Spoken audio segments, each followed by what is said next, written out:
ஒரு கிராமத்தில் ஒரு வயதான முனிவர் வாழ்ந்தார். அவரிடம் பலரும் வாழ்க்கை பாடங்களை கேட்க வருவார்கள். ஒரு நாள் ஒரு இளைஞன் வந்தார். அவர் சொன்னார், ஐயா, நான் எதை செய்தாலும் தோல்விதான். என் வாழ்க்கை ஏன் இப்படி செல்கிறது என்று எனக்கே புரியவில்லை. முனிவர் சிரித்தார். அவர் ஒரு கண்ணாடி கொடுத்தார். இதில் நீ உன்னை பார். இளைஞன் பார்த்தபின் முனிவர் சொன்னார், நீ காணும் முகம்தான் உன் வாழ்க்கையின் பிரதிபலிப்பு. நீ அதை எப்படி பார்க்கிறாய் என்பதில்தான் அனைத்தும் இருக்கிறது. மலர் மீது விழும் மழை துளி அதை மலரச் செய்யும்.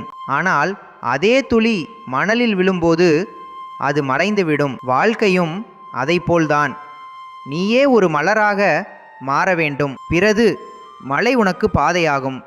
இளைஞன் ஒரு நிமிடம் அமைதியாக இருந்தார். பிறகு அவர் எழுந்து வணங்கி சென்றார். மனதில் நம்பிக்கையும் வழியும் இருப்பதை உணர்ந்து. வாழ்க்கை எப்படி என்பதை விட மனம் எப்படி என்பதே முக்கியம்.